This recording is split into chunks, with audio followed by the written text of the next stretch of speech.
Bismillahirrahmanirrahim. Assalamualaikum warahmatullahi wabarakatuh. Innal hamdalillah nahmaduhu wa nasta'inuhu wa nastaghfiruh wa na'udzu billahi ta'ala min shururi anfusina wa min sayyiati a'malina. May yahdihillahu fala mudilla lahu wa may yudlil fala hadiya lahu. Asyhadu an la ilaha illallah wahdahu la syarika lah wa asyhadu anna Muhammadan abduhu wa rasuluh. Qala Allah rabbuna tabaraka wa ta'ala ya ayyuhalladzina amanu taqullaha haqqa tuqatih wa la tamutunna illa wa antum muslimun. Alhamdulillah, tentunya kita bersyukur kepada Allah rabbuna tabaraka wa ta'ala atas segala limpahan nikmat dan rahmatnya kepada kita, sehingga kita dapat berkumpul di ma'had yang sama-sama kita cintai ini dalam rangka untuk melaksanakan kewajiban di antara kewajiban Allah Azza wa Jalla, yaitu kewajiban menuntut ilmu syar'i. Sebagaimana yang diriwayatkan oleh Imam Ibnu Majah di dalam sebuah hadis yang sahih, Rasul SAW mengatakan, talabul ilmi faridatun ala kulli muslimin. Belajar agama, menuntut ilmu agama itu hukumnya wajib bagi setiap muslim. Insyaallah pada kesempatan yang berbahagia ini kita akan membahas sebuah tema yang sangat penting bagi kita, yaitu apa temanya? Wajibnya bermanhaj salaf. Subhanallah. Sebelum kita akan mendalami beberapa dalil yang telah diungkapkan oleh para ulama, kita akan menyebutkan makna salaf itu sendiri. Ya, salaf, ma'asyiral muslimin, secara bahasa itu ya orang-orang terdahulu. Jadi salaf itu orang-orang terdahulu. Adapun orang-orang sekarang yang hidup pada masa ini ya, setelah zaman salaf, yaitu hidup belakangan, yaitu namanya kholaf. Ya, kita ini secara lughah maksudnya kholaf. Ya.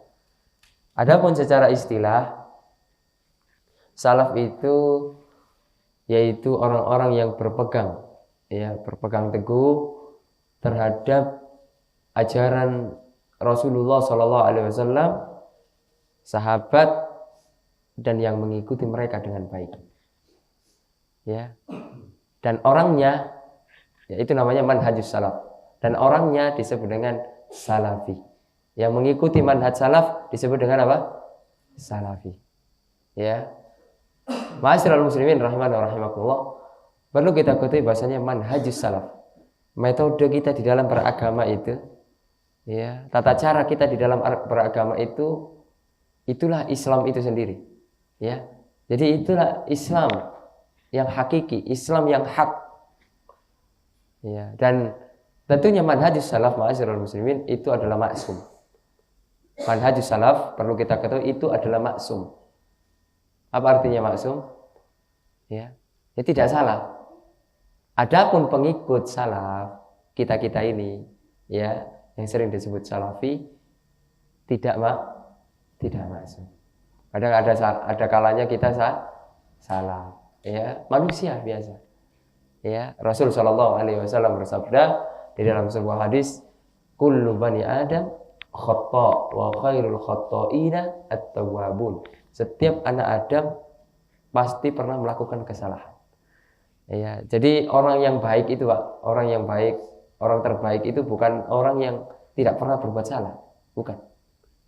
Ya, justru orang terbaik itu ketika dia berbuat salah lalu dia bersegera untuk bertobat kepada Allah, itulah orang terbaik. Allah Subhanahu wa taala berfirman, walladzina idza fa'alu fahishatan aw dzalamu anfusahum dzakarullah fastaghfaru lidzunubihim wa may yaghfiru dzunuba illallah wa lam yusirru ala ma fa'alu wa hum ya'lamun. Orang-orang yang melakukan perbuatan dosa, fahisyah, Ya, bukan hanya sekedar dosa besar, fahisyah. Ya. Walladzina idza fa'alu fahishatan aw dzalamu anfusahum, mendolimi diri-diri mereka. Ya, kita ini mendolimi diri-diri kita dengan dosa, dengan maksiat. Ya, baik itu dosa kecil ataupun dosa besar. Ya, lalu apa? Ketika kita berbuat dosa, berbuat maksiat, dzakarullah. Kita mengingat Allah. Lalu kita tahu, kita sadar. Oleh karena masyarakat muslimin, ya fitnah itu kan ada dua. Fitnah itu ada berapa? Ada dua. Yang pertama apa? Fitnatus syubuhat wa fitnatu syahawat. Ya, jadi orang-orang yang melakukan dosa, ya ini adalah fitnatu asyahawat, kemaksiatan. Mereka sadar bahwasanya mereka berada di dalam kesalahan. Oleh karena ini sisi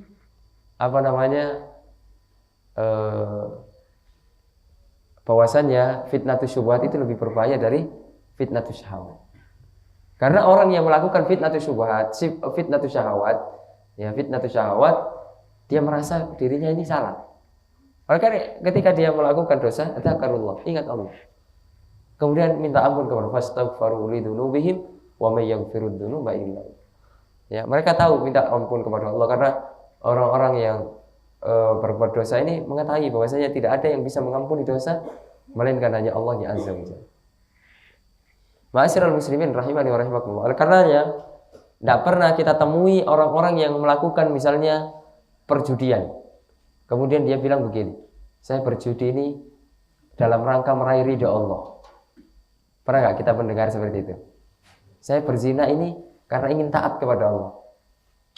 Ya, saya nipu orang, saya ini ingin ya mendapatkan kedudukan yang tinggi di surga. Ya, insya Allah kita tidak pernah mendengar itu. Karena orang-orang yang berbuat dosa, melakukan fitnatus syahwat, dia menyadari itu salah. Ya, sehingga ketika dinasehati sampai kepada dia nasihat dalil, ya ataupun teruslah berupa wejangan-wejangan atau petuah-petuah ya dari para asatidzah atau dikasih buku untuk dia baca sehingga dia meninggalkan maksiat, itu lebih mudah daripada orang yang melakukan fitnatus syubhat. Ya, orang-orang yang melakukan fitnatus syubhat, mereka tidak sadar kalau salah. Bahkan mereka mengatakan bahwasanya amalan yang mereka lakukan itu adalah kebenaran. Orang-orang yang melakukan perayaan Maulid Nabi, kira-kira mereka mengharap ridho Allah atau mereka tahu bahwasanya mereka di atas kesalahan? Kira-kira mereka melakukan itu karena apa? Mengharapkan ridho Allah, taat. Mereka tidak sadar bahwasanya itu salah, iya atau tidak? Apakah mereka sadar itu salah? Tidak sadar. Justru mereka mengatakan inilah kebenaran. Itu syubhat. Dan itu berbahaya. Kenapa? Ketika kita ingatkan, ketika kita beritahu ini adalah amalan-amalan yang baru dalam agama Islam, tidak pernah diajarkan oleh Rasulullah, maka yang akan disalahkan siapa? Ya kita. Ya, dituduh apa kita? Apa kita dituduh? Ya, Wahabi. Ya, dituduh Wahabi. Pasti itu seperti itu. Gak cinta Nabi. Ya, mencintai Nabi itu tidak butuh dalil. Ya, dikit-dikit dalil. Jadi begitu. Ya. Karena mereka sadar bahwasanya mereka itu melakukan amalan itu tanpa dalil. Ya. Oleh karena mereka ada prinsip dalilut, kala dalil gelut. Ya. Jadi kalau udah kalah dalilnya berantem. Ya. Ini masyarakat muslimin rahimahullah. Ini termasuk yang harus kita ketahui. Ya, bahwasanya orang-orang yang menisbatkan diri kepada manhajus salaf itu tidak maksum. Oleh karena kita tidak boleh mengkultuskan guru kita, namun. Ya, Syekh Fulan, masya Allah, tidak pernah salah. Tidak pernah salah. Kira-kira itu benar atau tidak? Benar atau tidak? Salah. Justru kita ingin memuliakan guru kita, tapi justru itu merendahkan. Karena mungkin ya seseorang ada di muka bumi ini tidak melakukan kesalahan, tidak mungkin. Ya, pasti dia pernah melakukan kesalahan. Misalnya ustadz kita, masya Allah, ustadz tidak pernah salah, benar, benar sodo, ya, benar semuanya. Ya. Jadi ustadz saya tidak pernah salah. Kalau ustadz ente salah semua, masya Allah. Boleh nggak begitu? Nggak boleh. Alhamdulillah kita di manhajus salaf ini tidak diajarkan apa? Taklid buta. Taklid boleh ya? Boleh. Taklid itu boleh. Tapi yang tidak boleh taklid buta. Ya, kalau hanya sekedar taklid, kita memang belum bisa memahami dalil, kita ikut guru kita, itu boleh. Tapi sambil belajar, sehingga kita bisa tahu dalil. Misalnya orang di pedesaan sana, yang baca Al-Quran tidak bisa. Ya, jangankan baca Al-Quran, baca yang huruf Latin aja tidak bisa. Ya, masa dia langsung harus berdalil gitu? Kan ya enggak. Dia kita ajari. Ya, sehingga dia taklid sama ustadznya yang ngajari. Nah, tentunya kita ajari sehingga dia bisa, oh ini loh dalilnya yang benar. Oh begini loh Al-Qur'annya. Oh ini begini sunnah. Begitu. Karena kan ma'asyiral muslimin rahimani wa rahimakumullah, kita ketahui bahwasanya Islam itu setelah peninggal Rasulullah SAW, ya itu sebelum beliau meninggal itu kan sudah dikabarkan bahwasanya Islam akan berpecah. Beliau bersabda dalam sebuah hadis, "Taftariku ummati ala salatin wa sab'ina firqatan." Akan berpecah umatku menjadi 73 golongan.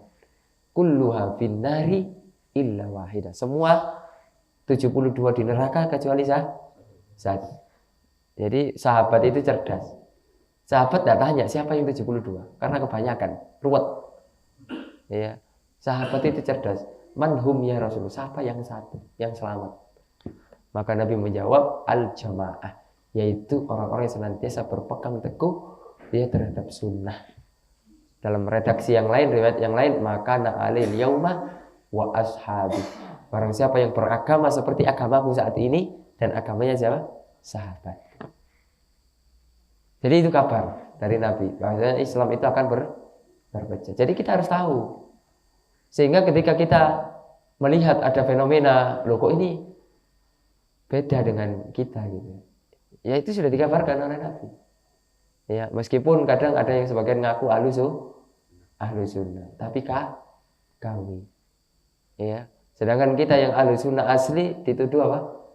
Wahabi. Ya, fenomena demikian. Oleh karena kita harus sabar. Ya, ma'asyiral muslimin rahimani wa rahimakumullah. Lalu saat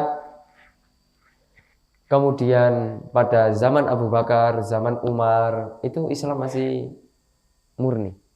Ya, itu ajaran Islam itu masih belum ada kesesatan-kesesatan belum masuk. Barulah di zaman khalifah yang ketiga. Ya, di akhir-akhir kekhalifahan beliau. Jadi Utsman ini paling lama. Jadi Utsman ini memimpin khalifah paling lama. Ya, daripada yang lain. Beliau memimpin selama 12 tahun. Dan umur beliau termasuk paling panjang di antara Khulafa' Rasyidin.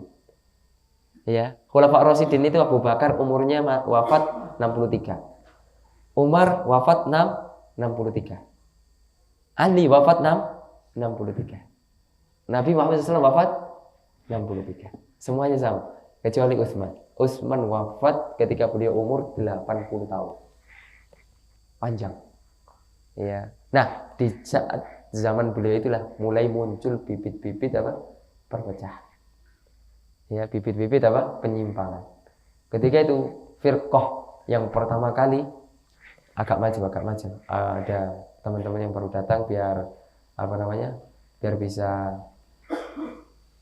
mengambil istifadah. Ma'asyiral muslimin rahimani wa rahimakumullah. Jadi ketika zaman Utsman itu sudah mulai muncul bibit-bibit perpecahan. Siapa yang tahu firqah yang pertama kali di dalam Islam ada firqah apa? Khawarij atau Syiah? Hah? Ayo, ikhtilaf antara para ulama ini. Firqah yang pertama kali muncul adalah Khawarij. Ya. Khawarij itu diambil dari kata khoroja. Khoroja yakhruju, ya, wa huwa kharijun, wa dzaka makhrujun, ukhruj la takhruj. Ya. Khoroja, keluar. Kenapa kok Khawarij itu dikatakan keluar? Karena dia melakukan pemberontakan keluar dari ketaatan kepada Khalifah Utsman bin Affan. Dan ciri Khawarij yang paling besar 3. Jadi tidak dikatakan Khawarij kecuali terkumpul daripada 3. Ya. Jadi orang jika cuma salah satu berarti dikatakan indikasi Khawarij. Ya, jadi betul-betul Khawarij ketika memahami atau berpemahaman 3 ini. Yang pertama adalah mudah mengkafirkan orang. Langsung tunjuk hidung. Fulan kafir. Ayo kan? Fulan kafir. Bahkan kita tidak tahu keadaan fulan itu, apakah fulan itu baru masuk Islam, apakah fulan itu bodoh, apakah fulan itu keadaannya mungkin dipaksa, kita tidak tahu. Kita tidak tahu. Oleh karena masalah takfir ini berat, ya, tidak sembarangan, ya, tidak sembarang. Jadi salah ketika kita dituduh tukang mengkafirkan orang, itu salah alamat, ya, alamatnya palsu, ya, karena tidak pernah kita ngajari di pengajian kita itu untuk apa, obral kafir. Nah, ketika kita menjelaskan hukum, siapa yang ragu terhadap Al-Quran maka dia kafir, itu kan umum, ya, itu umum. Jadi tidak tunjuk hidung. Adapun tunjuk hidung itu ada ketentuannya, namanya dhawabit. Ada ketentuan-ketentuan, ya, ada syarat-syarat yang harus kemudian dikumpulkan. Ada juga mawani, penghalang-penghalang yang harus dikumpulkan. Apakah dia ada mawani? Apakah syaratnya sudah terpenuhi sehingga bisa takfir secara muayyan? Maka tidak mudah. Nah, ini ciri-ciri Khawarij, ya. Dan sampai sekarang Khawarij itu, ma'asyiral muslimin, akan senantiasa ada, ya, sampai hari kiamat. Jadi jangan aman dengan fitnah Khawarij ini, ya.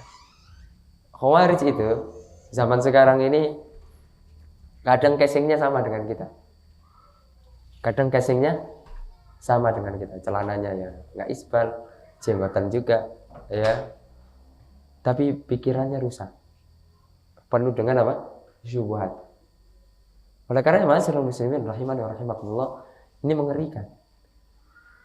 Jangankan ya di antara yang mereka lakukan Khawarij zaman ini itu mereka mengkafirkan negara Saudi. Bayangkan, negara Saudi kafir. Apalagi dengan negara Indonesia. Saudi saja ada apa Saudi itu? Haramain, ada Mekah, ada Madinah. Indonesia ada apa? Batu Sangkar. Ya, otomatis lebih dikafir. Oleh karena mereka, pentolan mereka itu punya kitab yang mengkafirkan negara Saudi. Nama kitabnya adalah Al-Kawasif Al-Jaliyah fi Takfir Daulah As-Saudiyah. Ya, menyingkap dengan sejelas-jelasnya tentang kekafiran negara Saudi. Ditulis oleh Abu Muhammad Al-Maqdisi. Ini termasuk di antara pentolan Khawarij zaman ini. Selain kemudian ada Abu Bakar Baghdadi, ada kemudian banyaklah, ya, yang lain. Itu mereka semua berpemahaman, semua ini, ya, orang-orang yang hidup di bawah undang-undang maka mereka kafir. Bayangkan. Bahkan masih ada di Indonesia ustadznya ini, ya, mengatakan presiden dari mulai Soekarno sampai SBY kafir. Bayangkan, ngeri enggak? Ngeri. Ya, oleh karena hati-hati. Ya, makanya ketika ada kemudian orang-orang seperti itu lalu dimata-matai, diikuti intel, ya jangan marah. Pemahamannya sudah rusak kok. Lalu kemudian ditangkap. Jangan merasa didolimi, ya. Apa? Karena memang pemahamannya sudah seperti itu, ya. Memang berbahaya. Suka mengkafirkan orang ini bahaya. Nah, tidak cukup dari mengkafirkan, kalau sudah kafir berarti halal darahnya. Oleh karena mereka melakukan aksi-aksi pengeboman. Ya, mereka yang bergabung di jaringan Jamaah Islamiyah itu kan begitu.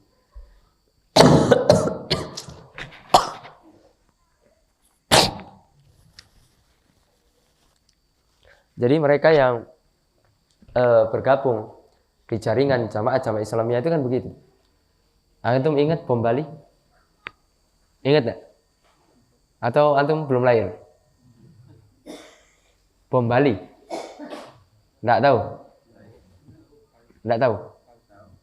Ya masa enggak tahu? Kudet, kurang update nanti. Nah, itu sudah lama itu. Ya. Nah, itu jaringan-jaringan mereka. Karena di Bali itu kan tempatnya orang kafir. Jadi orang kafir itu harus dibunuh semua. Bayangkan ya. Apakah semua orang kafir harus dibunuh? Ya tidak. Kalaupun, apalagi di Indonesia zaman sekarang bukan zaman perang loh. Ya, ada aturan sekarang ini. Tiba-tiba sekarang nih di Batu Sangkar ada orang kafir, apa langsung kita bunuh? Ya itu ngawur namanya. Itu bukan ajaran Islam. Ya, bisa jadi orang kafir itu mendapatkan perlindungan mereka bayar pajak. Ya, sehingga mereka namanya muahad atau mustakmin, yang diberikan keamanan, yang diberikan perjanjian aman oleh negara Islam. Mereka Nabi Muhammad mengatakan, "Man qatala muahadan lam yarah raihatal jannah." Barang siapa yang membunuh seorang kafir, bayang ini kafir, apalagi yang dibunuh muslim. Kan ngeri. Ini kafir. Barang siapa membunuh orang kafir muahad, yang ada perjanjian dalam agama Islam, maka dia tidak akan mencium baunya surga. Kalau tidak mencium baunya surga berarti masuk surga atau tidak? Ya tidak. Mau mencium aja enggak. Kita mau masuk surga itu ya kawan, perjalanan jauh itu sudah kita mencium baunya. Ya. Kalau kita tidak diberikan kesempatan untuk mencium, berarti peluang untuk masuk surga ini bisa jadi tertutup. Naudzubillah. Oleh karena ma'asyiral muslimin rahimani wa rahimakumullah, itu yang kedua, menghalalkan darah. Sehingga mereka mengatakan bom bunuh diri itu ya syahid. Ya. Kalau kita katakan bukan syahid tapi sangit. Ya. Konyol, mati konyol. Ya. Naudzubillah. Jihad itu ada ilmunya. Ibadah itu ada ilmunya, terutama ibadah-ibadah besar. Termasuk jihad itu ibadah kecil atau ibadah besar? Ibadah besar. Ya. Jihad ini masalahnya apa? Surga, masalah surga. Ya, orang kalau bisa berjihad, memang jihadnya benar, mati syahid, surga. Sehingga para sahabat itu tidak menyanyiakan kesempatan. Kalau sudah ada seruan jihad, berangkat. Ya. Ada kan kisahnya itu? Orang yang baru nikah belum malam pertama berangkat jihad. Ya. Kalau kita belum malam pertama diserukan jihad, berangkat enggak? Ya, besok lah Ustaz. Ya, ini malam pertama ini. Ya. Nah, itu kalau kita ya. Iman kita enggak seperti imannya sahabat. Ya, iman kita ini masih lemah. Ma'asyiral muslimin rahimani wa rahimakumullah. Nah, itulah ya. Kemudian yang ketiga, di antara ciri mereka ini suka mencela pemimpin kaum muslimin. Baik itu secara langsung, baik itu melalui media sosial, baik itu dari perilakunya. Ya, ini indikasi khawarij. Tapi kalau hanya suka ini tapi tidak menghalalkan darah, tidak mengkafirkan, berarti indikasi khawarij. Hati-hati. Kalau sudah melakukan provokasi, ya, mencela, itu kan umat pasti terprovokasi. Pemimpin tidak adil, pemimpin zalim, ya, tidak mementingkan kepentingan rakyat, mementingkan kepentingan keluarga sendiri. Ya, sehingga nanti masyarakat ini benci kepada pemimpin.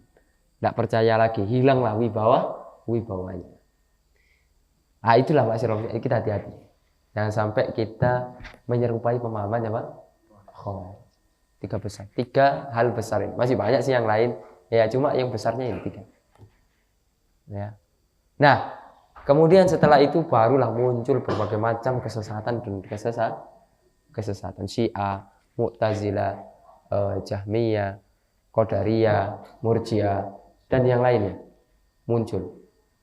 Nah, dari situlah ma'asyiral muslimin kita berhajat, ya, sehingga orang nggak bingung, loh, ini Islam tapi kok kayak gini gitu ya.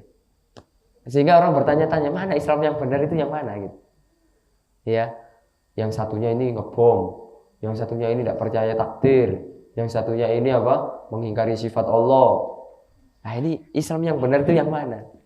Maka para ulama mengatakan hajat, ya, untuk memberikan sebuah nama, ya, yang khusus, ya, bukan hanya sekedar Islam saja. Oleh karena muncullah beberapa nama yang diambil dari hadis-hadis Nabi Muhammad SAW. Di antaranya adalah Ahlus Sunnah wal Jamaah. Jadi Islam yang benar, Islam yang mana? Islam Ahlus Sunnah wal Jamaah. Ada yang kemudian memberi nama At-Taifah Al-Mansurah, golongan yang selamat, yang ditolong oleh Allah. Ya. Kemudian ada yang memberi nama apa? Al-Firqatu An-Najiyah. Ada yang kemudian memberikan nama As-Salafi, ya, atau lebih kita kenal dengan manhaj salaf. Ya. Nah, itu jadi kronologinya begitu. Ya. Ustaz, kalau kita cukupkan dengan nama Islam saja gimana? Ya, ya silakan. Asalkan Islam yang benar. Tapi kan zaman sekarang ini kan bingung membedakan Islam yang benar dan tidak, itu kan bingung. Ya. Semua ngaku Islam. Yang tidak sholat pun ngaku Islam. Ya. Jadi kan ini gimana ya? Nah, disitulah para ulama berhajat untuk memberikan sebuah nama, ya, tentunya bukan untuk isbi, bukan untuk bergolong-golongan, tidak, ya, hanya untuk kemudian memudahkan kaum muslimin agar bisa belajar, ya, dengan Islam yang benar. Ma'asyiral muslimin rahimani wa rahimakumullah. Dari situlah kita mengetahui, ya, apa istilahnya, sejarahnya. Kenapa kok namanya manhaj salaf ini? Kenapa kok enggak Islam aja? Kewajiban berislam. Kenapa kok judulnya enggak kewajiban berislam? Iya, itu kan terlalu umum. Kalau kewajiban berislam, kira-kira di sekitar kita ini Islam semua atau enggak? Alhamdulillah rata-rata Islam. Tapi apakah mereka di atas kebenaran atau tidak? Kan jadi tanda tanya. Oleh karena kita pengen yang khusus, yang betul-betul Islam yang murni, yang dibawa oleh Rasulullah, yang dibawa oleh sahabat, yang kemudian diikuti tabi'in al-a'immah al-arba'ah dan yang setelah mereka. Ya, kenapa kok kita harus mengikuti mereka, Mas Muslim? Karena mereka sudah dijamin surga. Jadi kita ngikuti yang sudah dijamin-jamin. Ya. Jadi jangan ngikuti yang tidak ada jaminan. Ya, apalagi yang suka menjaminkan. Ya, kalau kita ini kan tidak ada jaminan tapi suka menjaminkan, BPKB, sertifikat, ya, untuk dapat apa? Duit, ya, biar cair. Oleh karena ma'asyiral muslimin rahimani wa rahimakumullah, dalam sebuah ayat surat At-Taubah 100 itu, ya, Allah berfirman was-sabiqunal awwalun minal muhajirin wal ansar walladzina tabauhum bi ihsan radhiyallahu anhum wa radu'an. Lihat, orang-orang yang pertama-tama masuk Islam dari kalangan muhajirin dan ansor. Siapa muhajirin? Siapa muhajirin? Siapa muhajirin? Ya, orang-orang Mekah yang hijrah ke Madinah. Ya, dari fi'il hajaro yuhajiru bahwa muhajir. Ya, yaitu mereka orang-orang yang melakukan hijrah. Ya, jamaknya muhajirun. Ya. Itu kalau marfu, kalau majrur muhajirin. Ya. Kemudian wal ansor. Ansor siapa ansor? Ya, penduduk Madinah yang menolong muhajirin. Makanya namanya ansor. Dari kata nasoro. Ya, nasoro yang suruh nasron wa huwa nasirun wa dzaka mansurun unsur la tansur. Jadi menolong.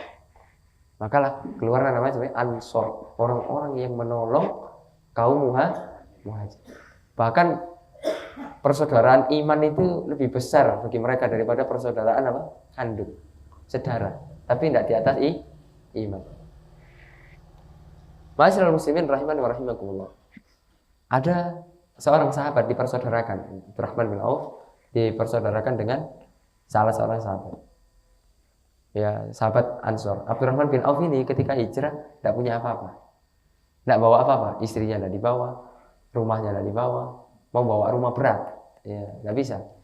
Ya, dulu tidak ada kendaraan yang untuk ngangkut barang-barang rumah, tidak ada. Jadi tinggalkan semuanya. Jadi bawa kosongan, tahu kosongan ya? Tidak bawa apa-apa kecuali baju yang menempel. Sehingga dipersaudarakanlah beliau dengan salah seorang sahabat. Lalu seorang sahabat Ansor ini dia kaya raya, punya istri 2. Ya, sahabat Ansor ini punya istri 2. Rata-rata sahabat itu istrinya lebih dari 1. Ya, rata-rata. Oleh karena kalau kita pengen ikut sahabat, jawab sendiri. Ya, ma'asyiral muslimin rahimani wa rahimakumullah. Akhirnya ditawarkanlah sama sahabat Ansor ini. Saya punya misalnya, permisalan aja. Punya kebun kurma itu 100 hektar. Punya istri 2. Kita bagi 2. Kita bagi 2. 50 hektar kamu, 50 hektar saya. Nah, sedangkan istriku kan 2. Coba lihat yang paling cantik. Ya, yang kamu kira sukai yang mana? Akan aku ceraikan, silakan dinikahi. Persaudaraan di atas iman. Bayangkan. Ini kan luar biasa, ya. Kalau kita kira-kira jadi Abdurrahman bin Auf gimana? Sikap kita? Tidak nolak, Ustaz. Tidak nolak. Ya. Tapi Abdurrahman menolak. Tidak mau. Ya. Tentunya menolak dengan halus. Ya. Sehingga ya udahlah. Ya, saya juga belum minat nikah lagi. Saya juga ketika dikasih kebun. Ya, jadi kenapa kok Abdurrahman bin Auf itu tidak mau dikasih kebun? Karena orang Mekah itu tidak biasa Pak megang cangkul, manen sawit itu tidak biasa, ya. Jadi manen sawit kurma, mupu itu tidak biasa. Megang cangkul, bibit, apalagi. Ya, siapa yang berkebun di sini? Ya, pokoknya perkebunan gitu lah, biar bisa subur. Itu orang Mekah tidak biasa. Orang Mekah itu biasanya negosiasi, ya tawar menawar sehingga dapat untung besar, jualan. Nah, posanya Abdurrahman bin Auf itu di situ, jago nih jualan, ya, pinter ngomong. Jadi orang kalau sudah pinter ngomong, insya Allah jago, ya. Awalnya orang tidak beli bisa jadi beli, ya. Saking meyakin, kita jualan obat, padahal orang tidak sakit tapi bisa beli. Ya, kita meyakinkan bahwasanya bapak nanti 10 tahun lagi akan sakit, pasti nanti membutuhkan obat ini. Jadi pokoknya dirayu-rayu sehingga bisa beli. Nah, ini akhirnya Abdurrahman bin Auf ini minta satu hal kepada sahabat tersebut untuk ditunjukkan apa? Dullani ila suq. Tunjukkan saja pasar. Ya, saya mau mengembangkan bakat. Ya. Jadi mengembangkan bakat sehingga masya Allah akhirnya beliau menjadi saudagar orang yang kaya raya. Nah, itulah ma'asyiral muslimin rahimani wa rahimakumullah. Itu Ansor. Kita sudah tidak mungkin jadi sahabat Muhajirin ataupun Ansor, sudah tidak mungkin. Mungkin enggak kita jadi sahabat? Tidak mungkin. Lowongannya sudah tutup. Ya. Yang kita mungkin adalah walladzina tabauhum bi ihsan. Orang-orang yang mengikuti mereka dengan baik. Inilah di antara dalil wajibnya kita mengikuti manhaj salaf. Wajibnya kita bermanhaj, karena manhaj salaf itu adalah manhajnya siapa? Rasulullah, sahabat, dan yang mengikuti mereka dengan baik. Nah, kita disuruh mengikuti mereka. Kemudian Allah mengatakan dalam lanjutan ayatnya, radhiyallahu anhum wa radu. Allah ridho kepada mereka, ya mereka pun ridho kepada Allah. Kira-kira kalau sudah dapat ridho Allah, masuk surga atau enggak? Masuk surga. Kalau mendapatkan murka Allah, masuk surga. Jadi kira-kira sahabat itu masuk surga atau neraka? Masuk surga. Ada yang ditakyin namanya person per person, ada yang secara umum. Ya, seperti dalam sebuah hadis itu, misalnya Abu Bakar fil jannah, Umar fil jannah, Utsman fil jannah, Ali fil jannah, siapa lagi? Tolhah fil jannah, Abdurrahman bin Auf bin Abu Ubaidah fil jannah, dan banyak Zubair fil jannah. Itu ditakyin nama-namanya. Aisyah fil jannah, anaknya kemudian Fatimah fil jannah. Adapun sahabat yang lain yang tidak disebutkan namanya, berarti mereka ikut dalil yang apa? Umum. Ya, yang menyebutkan secara keseluruhan. Ya, yang paling penting manhaj mereka ini benar. Wajib kita ikuti. Oleh karena ya ma'asyiral muslimin rahimani wa rahimakumullah, Al-Imam Ibnul Qayyim ya di dalam kitab beliau I'lamul Muwaqqi'in, beliau menyebutkan ada 46 dalil. Ada berapa? 46 dalil wajibnya kita bermanhaj, mengikuti jalannya salafun salih. Ya, oleh karenanya ada buku kutip yang sangat bagus, ya mungkin antum sudah pernah baca atau punya bukunya ya, yaitu bukunya Syekh Salim bin Id Al-Hilali, hafizahullah ta'ala, salah seorang muridnya Al-Albani yang dulu sering ke Indonesia. Beliau memiliki buku yang bagus, Limadza ikhtartu manhajus salaf. Kenapa aku memilih manhajus salaf? Nah, itu disebutkan kewajiban-kewajibannya, disebutkan subhat-subhat tentang manhaj salaf, disebutkan banyak hal. Ma'asyiral muslimin rahimani wa rahimakumullah. Ya, di antara dalil-dalil yang berikutnya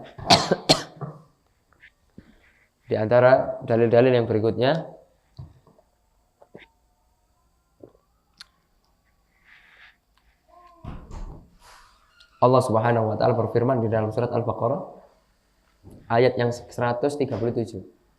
Allah mengatakan fa in amanu bimisli ma amantum bihi faqad tadaw. Ya, wa in tawallaw fa innama hum fi shiqaq fa sayakfikahumullah wa huwas samiul alim. Maka jika mereka beriman kepada semisal yang kamu telah beriman kepadanya. Kalau kita ini beriman sebagaimana imannya orang yang terdahulu. Kira-kira ayat ini turun menyebutkan imannya siapa? Kira-kira zaman Al-Quran turun itu siapa yang beriman? Sahabat.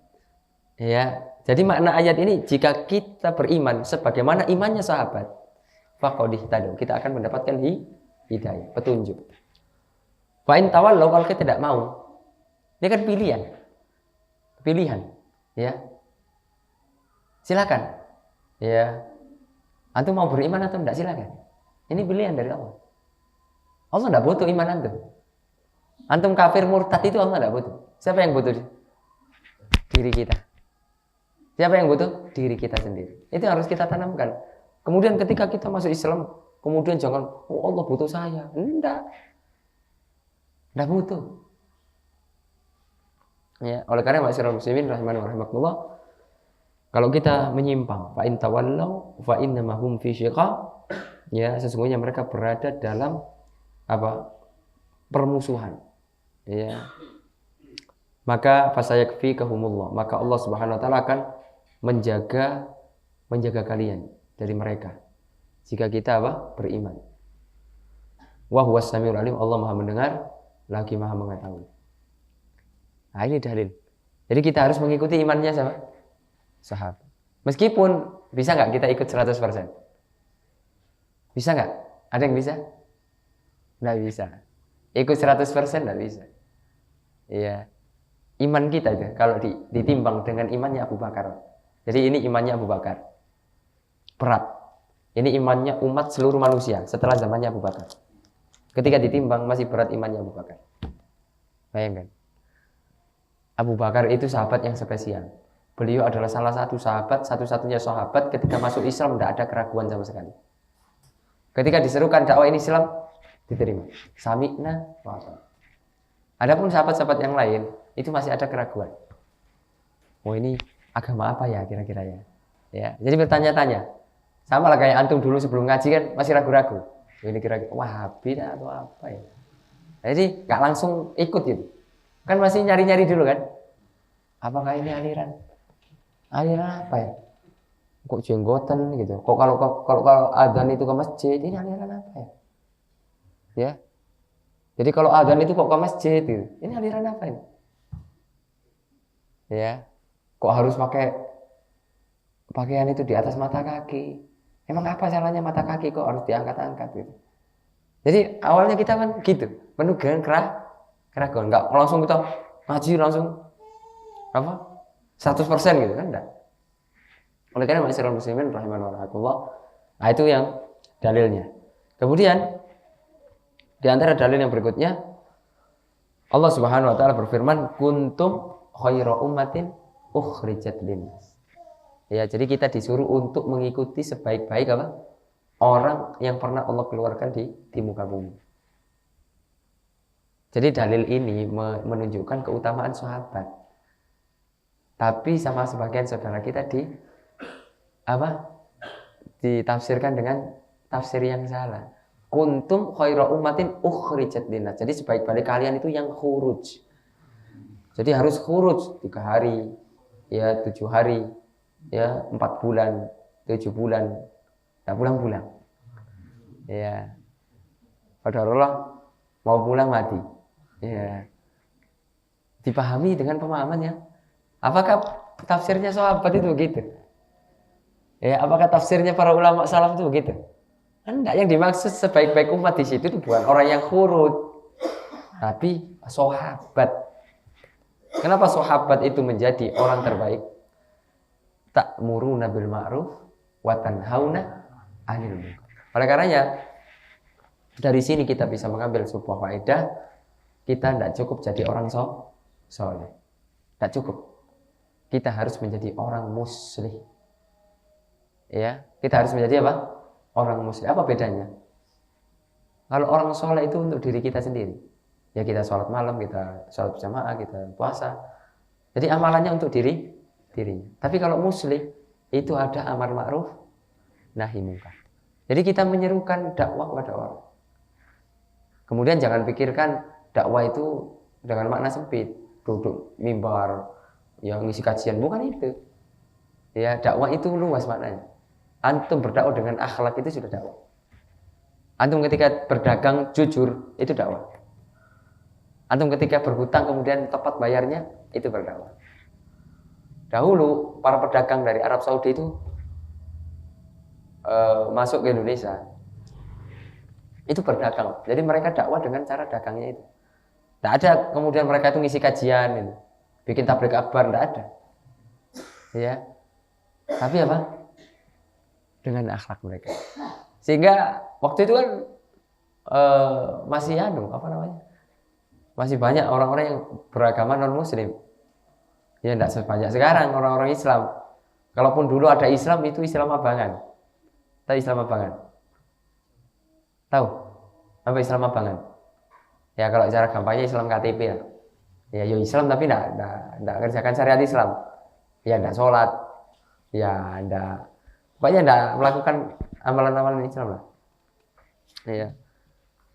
Intinya ma'asyiral muslimin, kita berdakwah bisa dengan akhlak kita. Jadi mereka itu tertarik, para orang-orang Indonesia itu. Makanya sejarah membuktikan bahwasanya Islam masuk ke Indonesia itu bukan perang. Sejarah membuktikan Islam masuk ke Indonesia bukan dengan apa? Perang, tapi dengan akhlak ini. Makanya kita harus berakhlak lemah lembut ya. Jangan kemudian kita ini akhlaknya tidak baik.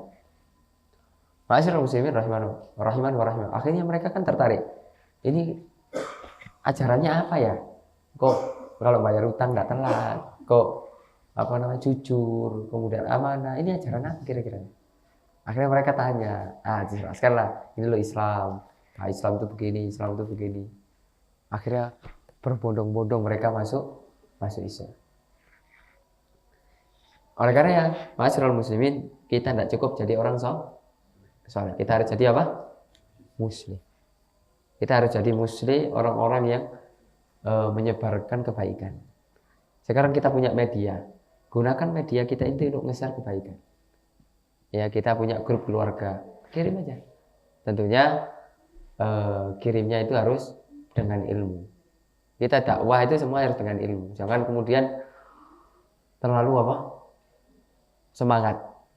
Ya, jadi terlalu semangat sehingga semangat di awal saja. Habis itu futur. Banyak orang-orang yang baru ngaji semangat di awal, masya Allah, semua diingkari. Semua diingkari. Ya, sampai bapak mamaknya itu dilawan. Ya, dikasih dalil. Ya kan? Padahal hidupnya masih numpang. Nah, bukan berarti kita tidak boleh dakwah, tapi ada caranya. Ya, tidak harus kemudian dikasih dalil orang tua itu. Diajak dialog, diskusi, ngobrol ringan. Nah, barulah dimasukkan pemahaman-pemahaman kita. Kalau misalnya mak kita ini belum pakai jilbab misalnya, tentunya kita wajib untuk ngasih tahu, iya tak? Wajib untuk kita mendakwai agar mak kita pakai jilbab, karena jilbab wajib. Nah, jangan kemudian kita ini baru ngaji sehari 2 hari, langsung kemudian maknya dikasih dalil, mak kalau nggak jilbaban sekarang masuk neraka. Allah berfirman, ya subhanallah, itu bukan begitu. Ada tahapan, ada caranya. Ditanamkan dulu mak kita ini tauhid. Mak kita ini kan harus taat kepada Allah. Kita menyembah itu kan harus hanya kepada Allah, nggak boleh kepada yang lain. Sehingga ketika Allah membuat aturan, kita harus taat. Nah, itu kan ditanamkan dulu tauhidnya. Jadi orang kalau sudah ditanamkan tauhid ya ikhwan, ketika mereka melakukan maksiat, karena biasanya mereka tidak tahu kalau itu maksiat. Nah, kemudian kita kasih tahu itu maksiat, maka mereka mudah dengan meninggalkannya. Sebagaimana sahabat dahulu. Jika seandainya kata Aisyah itu, jika seandainya ayat-ayat Al-Quran yang turun pertama kali itu ayat tentang khomer, larangan khomer, itu mereka tidak akan banyak masuk Islam. Ya, karena kan kesenangan dia diusik, ya atau tidak? Tapi ayat-ayat yang pertama kali turun apa? Tentang tauhid. Ditanamkan dulu tauhid. Bahkan tidak boleh ngaji, tidak boleh bosan ngaji tauhid itu. Ya, jangan kemudian kita ini bosan. Nanti kita pun tidak datang, bosan itu. Ngajinya tauhid. Ya, tidak pernah ada aksinya. Masya Allah. Ya. Kenapa? Ya buktinya kita kalau ada aksi tidak pernah ikut. Sedangkan saya ini udah gatel ini. Ya, Masya Allah. Lagi semangatnya. Ya. Oleh karena masyarakat muslimin, jangan berpikiran seperti itu. Ya, inilah beberapa dalil yang kemudian mewajibkan kita untuk bermanhajus salaf. Ma'asyiral muslimin rahimani wa rahimakumullah. Dalam ayat yang lain, dalil yang lain tentang kewajiban kita untuk bermanhaj salaf, Allah berfirman, "Wa may yushaqiqir rasul." Barang siapa yang menentang Rasul, mimba di mata bayyana lahul huda, setelah datang kebenaran, setelah datang petunjuk, tapi masih ditentang. Wayat tabi ghayra sabilil mu'minin, kemudian mengikuti jalannya bukan jalan orang-orang yang beriman. Kira-kira orang beriman pada ayat itu siapa? Ayat itu turun zaman siapa? Sahabat. Sabilul mu'minin itu berarti sahabat. Ya. Kemudian nuwallihi ma tawalla wa nuslihi jahannam wa sa'at masir. Maka aku akan lemparkan dia ke dalam neraka jahanam, dan jahanam adalah seburuk-buruk tempat. Ma'asyiral muslimin rahimani wa rahimakumullah. Di dalam ayat yang lainnya atau hadis, ayat sih sudah, sekarang hadis. Rasulullah SAW bersabda dalam sebuah hadis yang sahih yang diriwayatkan oleh para ulama ahli hadis. Beliau mengatakan khairun nasi qarni. Sebaik-baik umat itu pada masa. Tsummal ladzina yalunahum, tsummal ladzina yalun. Kemudian setelah masaku, ya, yaitu tabi'in, muridnya sahabat, dan tabi'ut tabi'in, muridnya tabi'in. Sebaik-baik mereka. Jadi kita ikut sebaik-baik umat, sebaik-baik generasi. Oleh karena salaf itu, manhajus salaf itu mengikuti generasi terbaik. Karena mereka sudah dijaga oleh Allah, terutama sahabat, ya. Agama mereka sudah dijaga oleh Allah. Ma'asyiral muslimin rahimani wa rahimakumullah. Di dalam sabda Nabi yang lain, beliau mengatakan usikum bitaqwallahi azza wajalla. Ini ketika beliau melakukan hajjatul wada. Kapan hajjatul wada? Ada yang bisa jawab?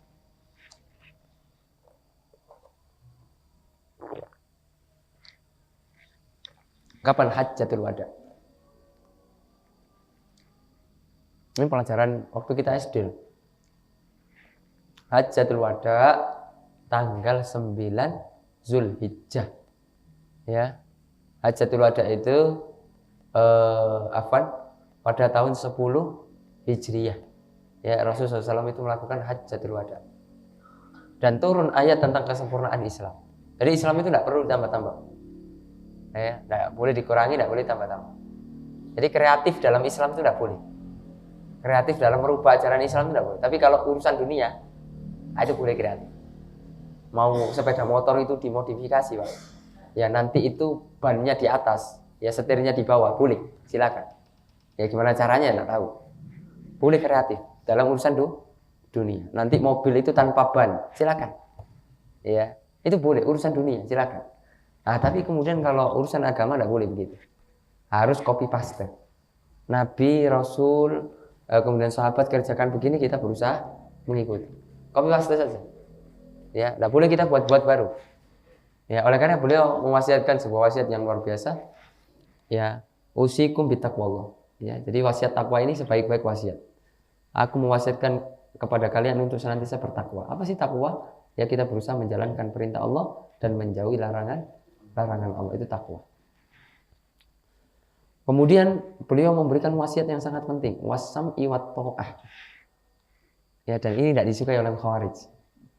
Ya, dan ini adalah di antara pokok akidah Ahlussunnah, mendengar dan taat kepada pemimpin yang sah. Pemimpin kaum muslimin yang sah. Selama mereka tidak melakukan apa? Memerintahkan kemaksiatan. Itu jelas akidah Ahlussunnah itu jelas. Tidak macam-macam. Tidak abu-abu. Jelas. Ya. Yang paling penting ketaatan kita itu bukan kepada ranah maksiat, enggak. Oleh karena Imam Bukhari dalam sebuah hadis beliau mengatakan innamat ta'atu fil ma'ruf. Taat itu pada perkara yang ma'ruf. La ta'ata li makhluqin bi maksiatil khaliq. Tidak boleh kita taat kepada makhluk untuk bermaksiat kepada Allah. Ya. Jadi ini adalah usul akidah Ahlussunnah. Kalau orang menyimpang dari usul ini, berani memberontak, demo, ini bisa keluar dari manhajus salaf. Bisa keluar dari akidah Ahlussunnah wal Jamaah. Ini perkara penting, perkara besar.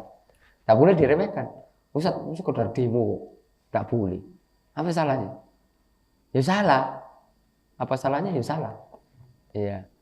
Nabi mengatakan tak boleh kok. Iya.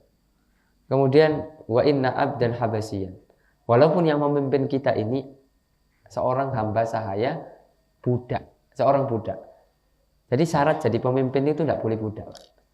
Harus apa? Hur, bebas. Orang hamba yang merdeka. Kalau seandainya ada pemimpin yang budak, berarti ini caranya tidak syar'i. Karena sekarang kita di negara kita ini pilihan presidennya syar'i atau tidak syar'i? Tidak syar'i. Ya. Tapi kata Nabi ketika tidak syar'i, ditaati atau tidak? Hah? Taati atau tidak? Taat. Ini buktinya hadisnya ini. Kan ini jalurnya tidak syar'i. Nggak mungkin seorang hamba itu menjadi pemimpin kecuali dengan cara tidak syar'i, yaitu apa? Apa? Kudeta. Apa? Menggulingkan. Jadi menggulingkan tuannya sendiri. Dia budak, tuannya yang memimpin. Ya. Dia kan tidak boleh jadi pemimpin. Ya, akhirnya digulingkan, dia naik.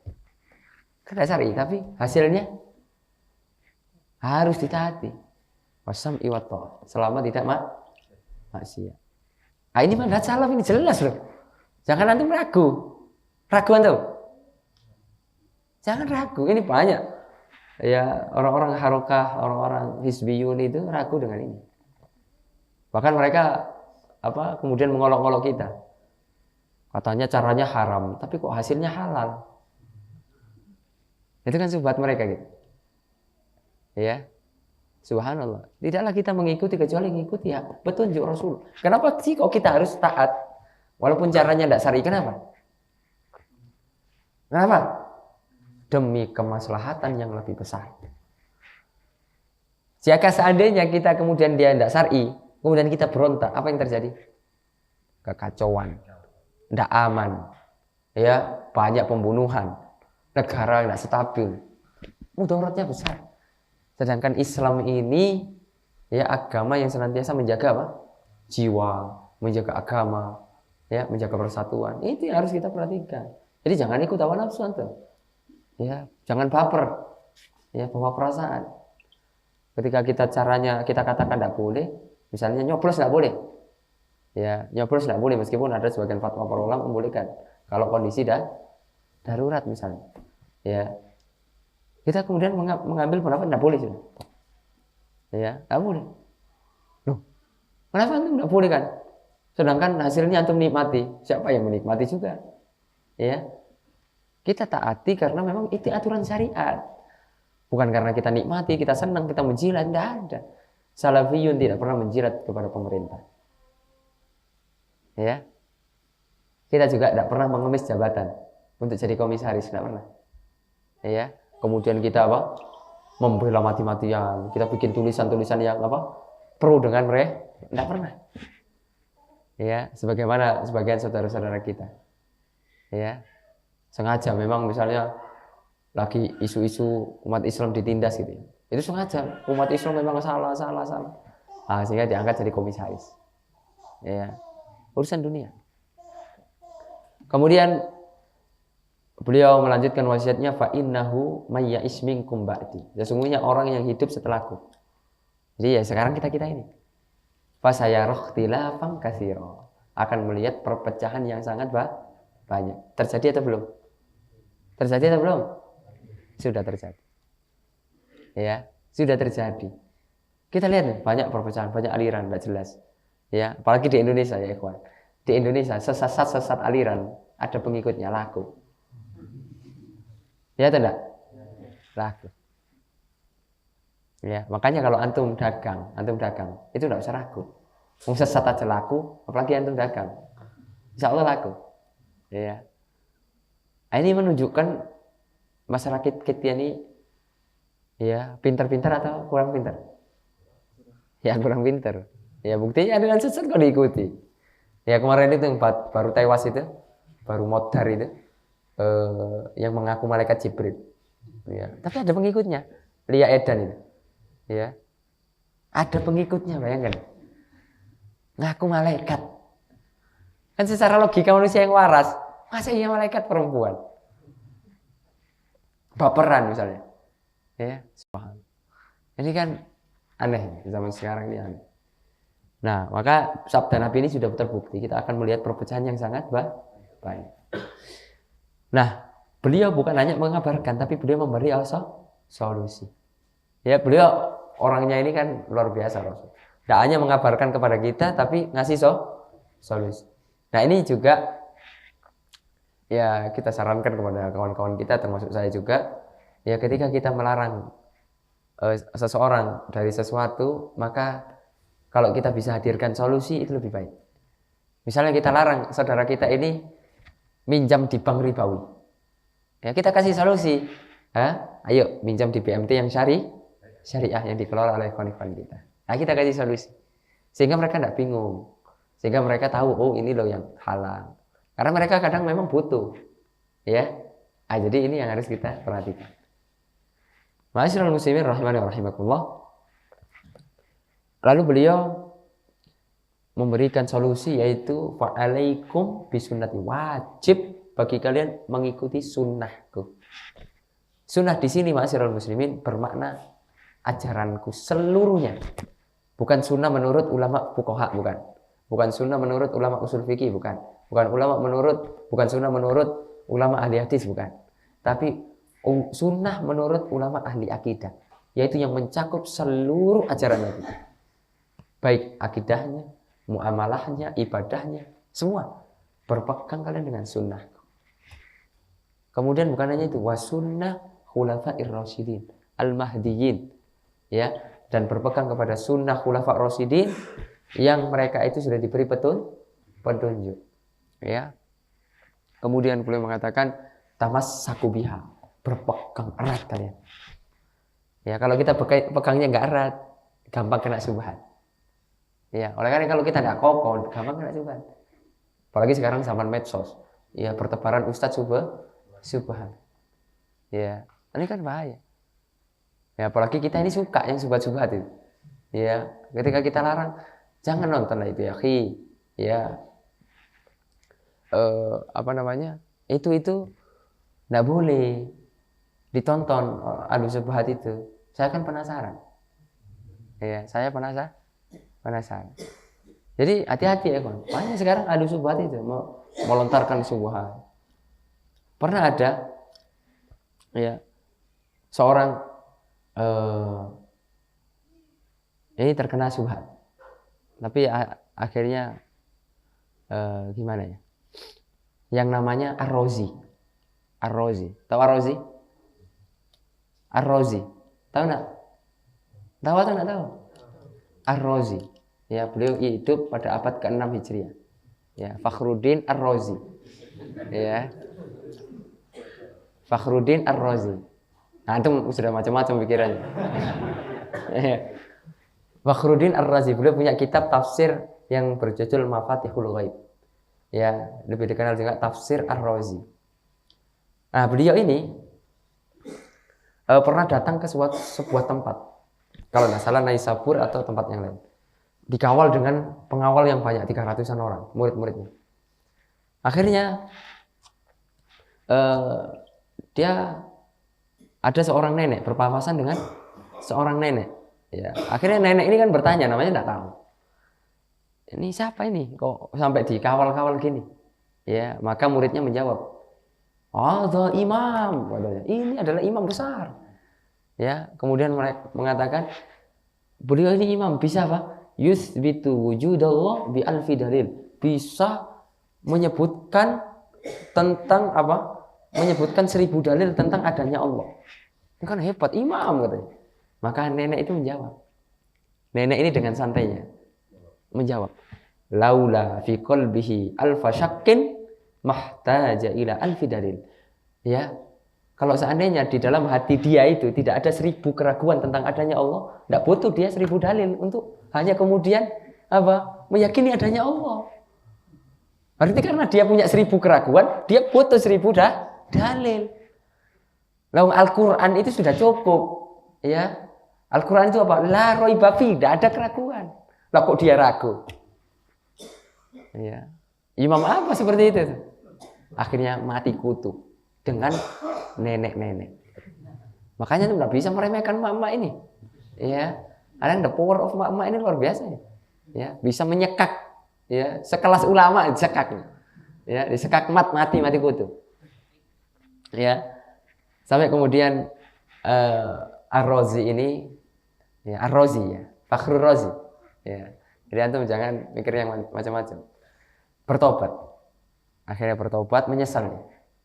Pernah terkena syubhat, yaitu syubhat apa? Filsafat. Iya, beliau bertobat berkata seperti ini. Dan ini disebutkan oleh di kitab-kitab para ulama. Di kitab Sazarud Dhahab. Ya, jadi beliau mengatakan ya laitani lam ashtagil bi ilmi kalam. Kemudian fabakah. Seandainya saja saya tidak sibuk dengan ilmu kalam. Misal dia nangis akhirnya. Ya, oleh karena Imam Ibnu Katsir di dalam kitab beliau Al-Bidayah wa Nihayah menyebutkan ya inda mautihi, ketika beliau menjelang wafat, annahu raja'a an madhabil kalam fiha ila tariqatis salaf. Ya, jadi beliau menjelang wafatnya rujuk bertobat dari madhab ahli kalam menuju madhab salaf. Ya. Jadi hati-hati, udah kita tinggal ambil ibrah dengan ulama yang dulu. Berarti madhab kalam ini sesat atau tidak sesat? Ya sesat. Makanya ngapain kita ikut yang sesat? Ulama kalian itu yang kalian banggakan itu bertobat, kok kalian tidak tobat-tobat? Ya. Jadi ngapain sibuk dengan ilmu kalam? Ya, baru mau meninggal baru sadar. Ya. Oleh karena tapi alhamdulillah tobat. Ya, alhamdulillah tobat. Ya, oleh karena semoga Allah merahmati beliau. Ya. Siapa tadi namanya? Ar-Razi. Ya. Ar-Razi.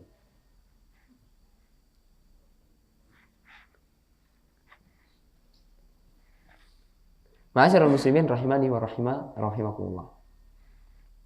Kemudian beliau mengatakan tamassaku biha wa'adtu 'alaiha bin nawajid. Ya. Berpegang teguh kalian. Ya, berpegang teguh kalian dan gigit dengan gigi geraham. Dan apa? Kalau gigi geraham ini kan berarti sesuatu yang apa? Yang keras gitu ya. Masa iya kita makan apa namanya? Yang lembut-lembut itu butuh dengan gigi geraham? Kan enggak. Kita makan tempe kan cukup.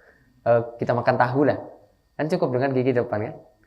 Tapi kalau yang sesuatu yang besar itu ya, kita apa? Dengan gigi geraham. Berarti sesuatu yang besar. Alhamdulillah masyarakat muslimin rahimahullah rahimakumullah. Attu alaihi bin nawajid. Fa inna wa iyyakum wa muhdatsatil umur. Hati-hati kalian dengan perkara perkara. Fa inna kullu muhdatsatin bid'ah. Setiap perkara baru itu adalah bid'ah. Wa kullu bid'atin dhalalah. Setiap bid'ah itu sesat. Di dalam redaksi yang lain ada tambahan wa kullu dhalalatin. Setiap kesesatan itu diancam oleh Allah neraka. Oleh karena tidak ada ceritanya kemudian bid'ah hasanah ya, ya. Masa iya cocok? Bid'ah kan sesat. Ada nggak sesat yang baik? Baik tapi sesat. Ada nggak? Cocok nggak? Nyambung nggak? Ya, kan bid'ah itu kan sesat. Ada nggak sesat yang baik? Kan bid'ah hasanah berarti sesat yang baik. Atau baik tapi sesat. Nah, ini kan nggak nyambung. Ya, oleh karena saudara-saudara kita ketika mereka melakukan yang katanya bid'ah hasanah, mau nggak mereka kita juluki ahlul bid'ah hasanah? Ya, marah juga. Karena memang konotasi bid'ah itu kan sudah buruk. Ya, kenapa kok buruk? Antum kita katakan ahlul bid'ah kan nggak mau. Iya atau tidak? Berarti bid'ah itu keburukan, iya atau tidak? Iya. Nah, makanya ngapain antum berbuat bid'ah? Nah, udah rujuk aja ke sunnah. Ya. Nah, itu ma'asyiral muslimin. Ya. Rahimani wa rahimakumullah. Beberapa dalil ya dari hadis-hadis Nabi ya, kemudian ayat-ayat Al-Qur'an yang mewajibkan kita untuk kemudian apa? Bermadhab dengan madhabnya salaf, ya, mengambil manhaj salaf di dalam beragama kita.